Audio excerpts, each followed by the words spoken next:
أعوذ بالله من الشيطان الرجيم.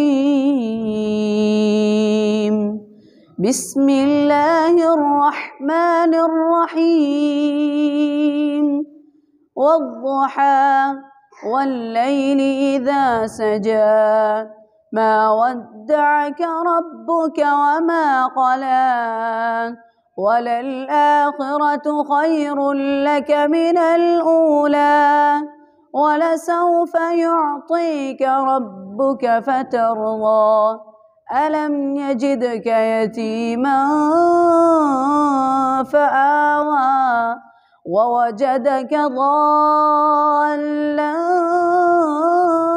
فهدى ووجدك عائلا فأغنى فأما اليتيم فلا تقهر وأما السائل فلا تنهر وأما بنعمة ربك فحدث. صدق الله العظيم.